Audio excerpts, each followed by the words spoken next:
Writer doesn't give me permission to use his name, so I won't, but here's what he writes.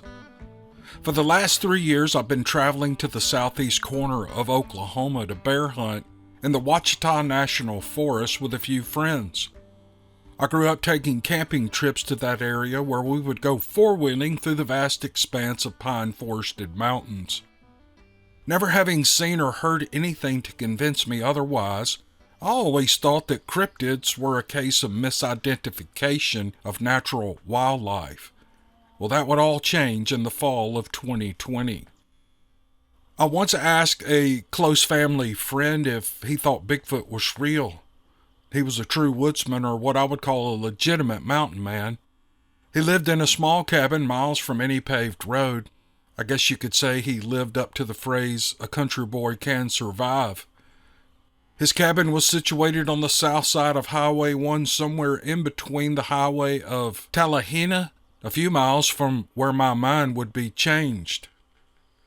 He told me that he never personally had an experience with Bigfoot, but that he had some cousins who lived even deeper in the woods than he did.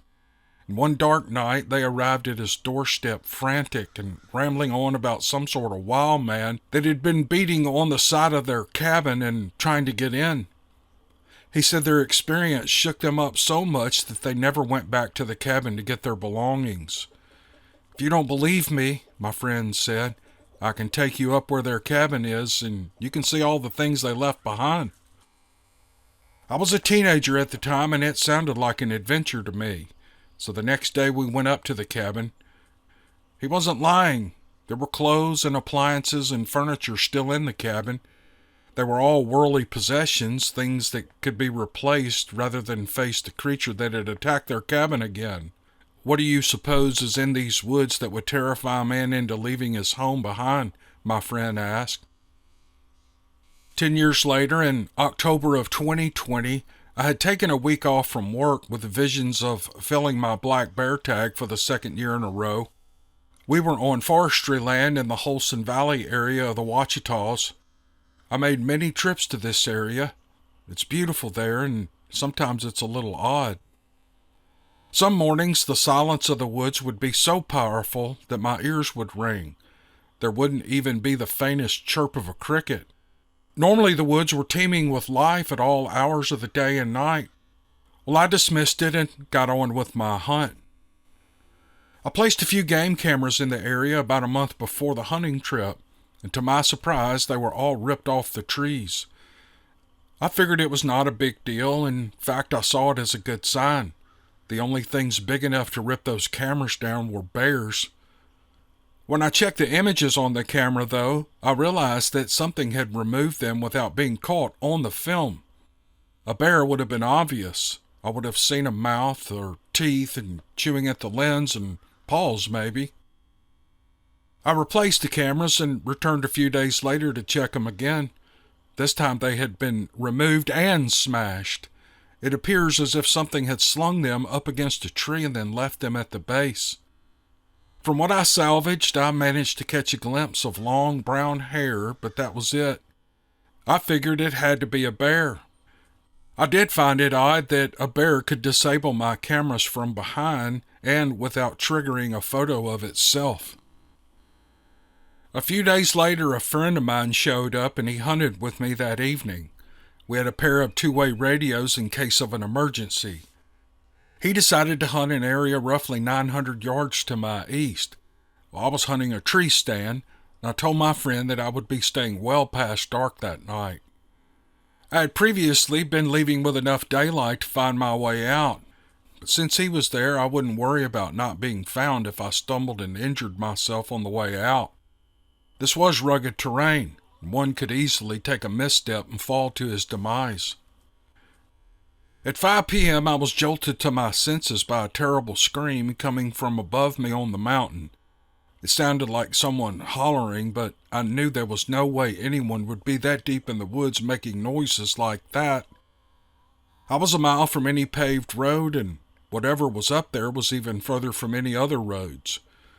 It didn't seem right, but I was fixated on hunting, so I let it go.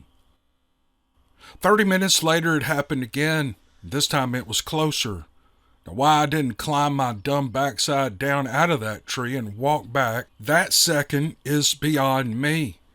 It didn't feel right. The woods were silent. Not even a squirrel was stirring. After it got dark, I climbed down out of the tree. The walk back would be a long trek that I was dreading, and I told myself not to worry about it. I had a 9mm pistol on my hip and a headlamp that was capable of penetrating the brush way ahead of me. I reached the main trail and I breathed a sigh of relief to be on the man-made trail, and I heard a crack to my left. Well, this was no twig snapping. It was more like an 8-inch tree breaking in half. Well, I shined my light in that direction, but I didn't see anything. Whatever it was, though, it was close, and I could not pinpoint where the sound had come from. At the end of my sweep in the area with my light, I heard a loud thud behind me. It was a thud and then bump, bump, bump. I instinctively drew my pistol seconds before a cantaloupe-sized rock bounced to the tip of my boot. "Who's there?" I shouted. "Show yourself. You better come out because I've got a gun." I thought maybe it was my buddy playing a prank on me. Well, no one answered. There was only silence. The chill ran down my spine that I hope I never experience again. At this point, I knew I wasn't dealing with a person.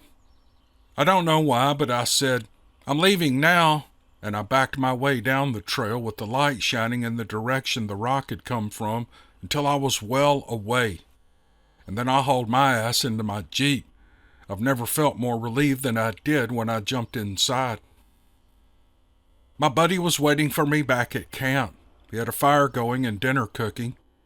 He had begun to worry that something had happened to me. When I questioned why he thought that, he said that he'd been sitting against a tree earlier that evening when he heard someone screaming up on the mountain in my direction. He said he tried to raise me on the radio because he was getting some odd chatter on the walkie-talkie, and he thought maybe I was hurt. Well, I was fine, of course, but I told him I heard the same sounds. Again, he was hunting an area 900 yards to the opposite direction, so for him to hear it meant it had to be pretty loud.